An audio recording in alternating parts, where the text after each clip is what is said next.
Bueno, como les dije, vamos a tener que ir cortando el video por un tema de tiempo, así que lo que vamos a hacer en la segunda parte de este video, ya hemos estado hablando anteriormente de lo que era la estructura de los procesos, vamos a hablar de la estructura organizativa. Toda empresa cuenta de manera definida o sin definir, o sea, en forma explícita o implícita, con un cierto juego de jerarquía de atribuciones asignado a los miembros componentes de la misma. A partir de esa jerarquía, esas atribuciones brindadas a cada persona, se puede establecer una estructura organizativa a través de un esquema de jerarquización y división de las funciones componentes de la misma. Hago aclaración este concepto de esquema de jerarquización y división. Esto es básicamente lo que estamos diciendo, de que toda empresa tiene una estructura, formal o informal.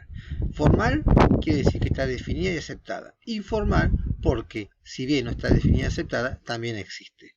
Muchas veces, la estructura informal es resultado de la filosofía de la conducción y también del poder relativo que tienen las personas dentro de la organización. A veces hay personas que, por conocimientos, por relaciones con los dueños, con los jefes superiores, tienen mayor poder, mayor atribuciones que lo que le da la estructura formal, o sea, el lugar que está definido que tiene que tener.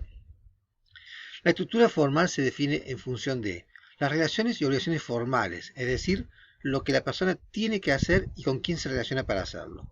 Y también a través de reglas formales, políticas, operativas, procedimientos de trabajo, es decir, todo aquello que tiene que ver con la estructura de relaciones formales que hacen a la empresa. Bien, como yo le dije hace un ratito, la estructura organizativa se sustentan en dos procesos o en dos elementos: la delegación y la departamentalización. ¿Qué significa estos dos conceptos? Delegación quiere decir donde una persona tiene una función en cumplir, pero se la delega a un conjunto de personas que dependen de él. Por ejemplo, yo estoy a cargo del sector ventas y divido a ese sector ventas en dos sectores. Un sector que se dedica a la atención al cliente y otro sector que se dedica a la facturación.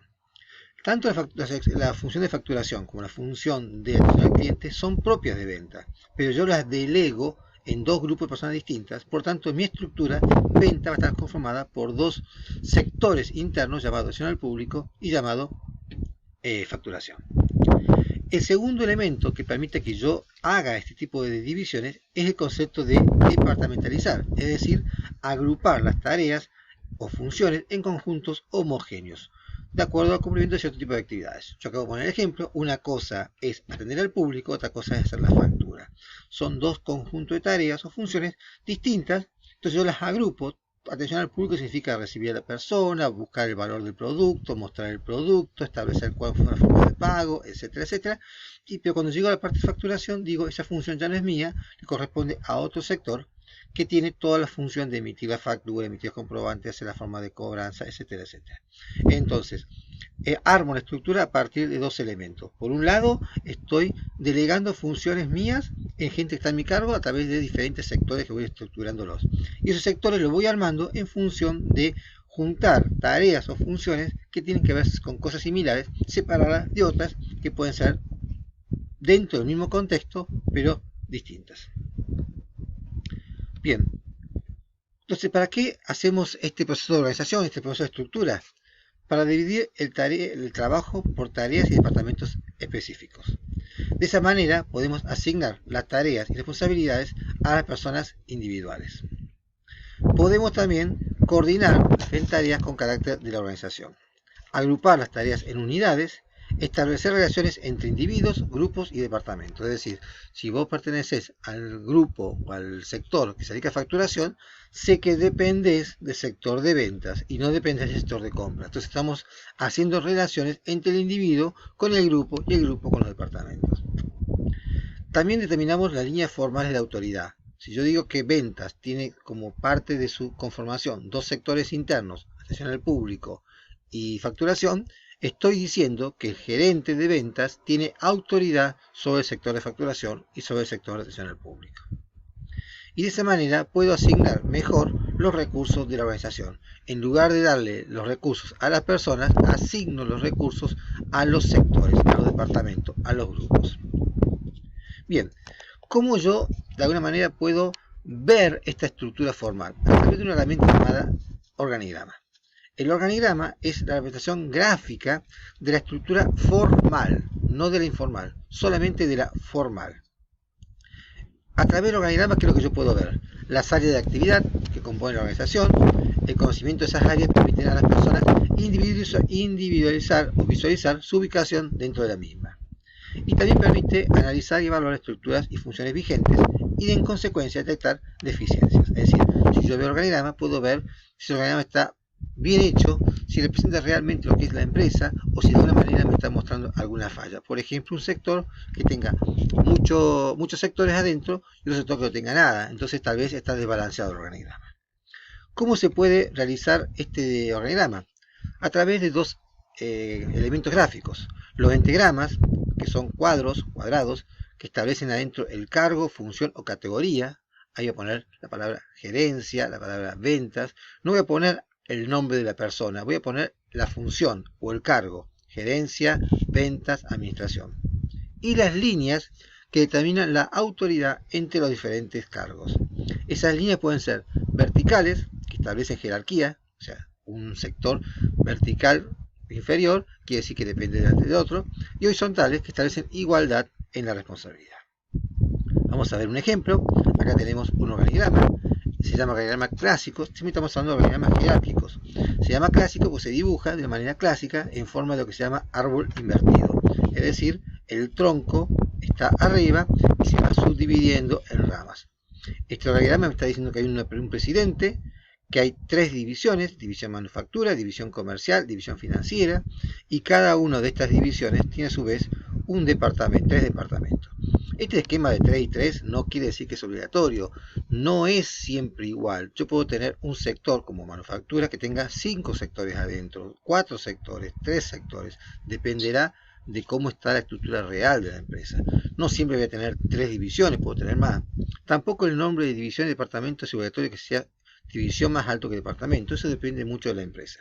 Usamos diferentes nombres, podemos usar como nombre división, sección, departamento, área, gerencia, etc. O sea, hay diferentes nombres y eso dependerá de cada organización cuál establece que es primero y cuál establece que es segundo.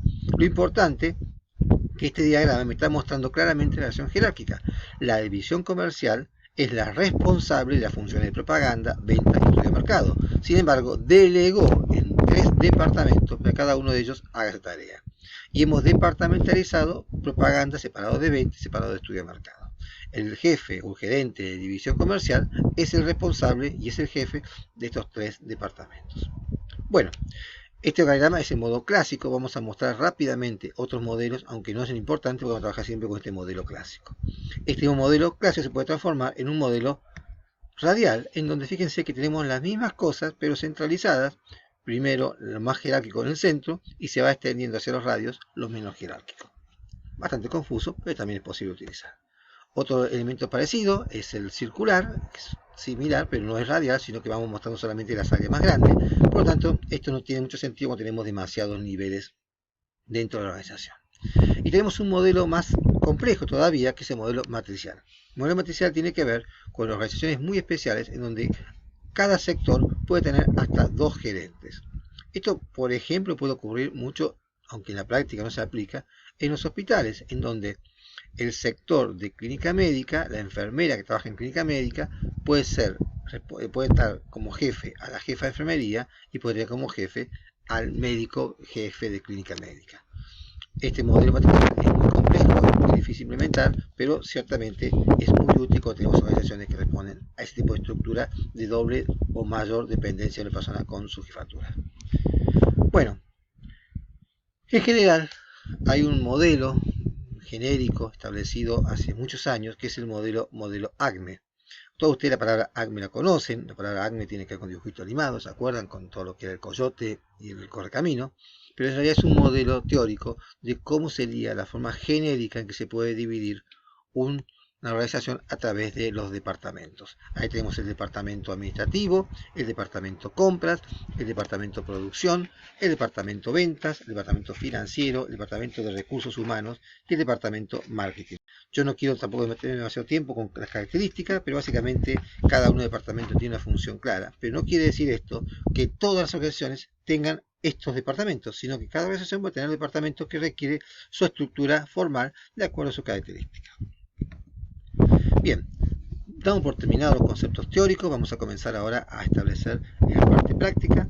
Yo les voy a mostrar a través de este Power cómo se resuelve 2.2, el organigrama del sanatorio María Inmaculada. Fíjense cómo ahí el organigrama me está dando a mí una serie de información respecto a lo que sería la conformación. Esa información me la está dando a través de nombres, gerente y funciones. El gerente Juan José López, el departamento administrativo por Marcela More, que tiene a cargo de enfermería, lavandería y mantenimiento, el departamento contable y el departamento jurídico. Toda esa información ustedes la tienen en la página 15. Bien, lo más importante que vamos a ver, yo voy a mostrar cómo está el diagrama, pero vamos a poner algunas cuestiones claras. Primero, la cantidad de personas no influye dentro de los conceptos de cómo se dibuja un organigrama, ya que en el organigrama no se pone cantidad de personas, sino función, sector. En este caso tenemos una función clara que es la gerencia. Una función o tres departamentos que están dependiendo de la gerencia. Departamento administrativo, departamento contable y departamento jurídico. Muchos organigramas fundamentalmente que se muestran a través de internet en las empresas, por la cuestión de marketing, colocan el nombre de la persona, pero no es lo normal. O sea, a mí me importa que hay una gerencia. Si lo ocupa Juan José López o mañana lo ocupa Pedro, no me importa. Se coloca la gerencia. Esa gerencia tiene, dijimos, tres departamentos debajo: administrativo, contable y jurídico. Luego tenemos que el departamento administrativo tiene tres sectores: enfermería, lavandería y mantenimiento. El departamento contable tiene una secretaria y un encargado de facturación. Cuando vamos a analizar el concepto de la función, la secretaria es parte del departamento, por lo tanto no ocupa un sector distinto, sino que está dentro del departamento. En cambio, facturación sí. Bien, fíjense que este sería el modelo del organigrama tal como quedaría. Acá en la jerga se lo llama a cada uno de estos cuadraditos raviol. Entonces tenemos el raviol de la gerencia, que forman un nivel, el nivel superior, los sectores del nivel departamento administrativo, contable y jurídico. Dentro del administrativo tenemos tres sectores: enfermería, lavandería y mantenimiento, y dentro de contable, facturación. Intencionalmente puse de esta manera el dibujo, en lugar de poner como estaba anteriormente tres sectores. Fíjense que cuando veíamos el modelo anterior, volver para atrás, teníamos los tres sectores puestos uno a la par de otro. Pero a veces, cuando tenemos que hacer un diagrama que el espacio no nos alcanza, es totalmente válido poder aplicar este tipo de dibujo. Si yo enfermería, lavandería y mantenimiento lo pongo al mismo nivel, es igual que esto. Ténganlo en cuenta cuando hagan el práctico, porque vamos a tener que hacer un ejercicio con muchos sectores y está bien aplicado este mecanismo. ¿Está claro?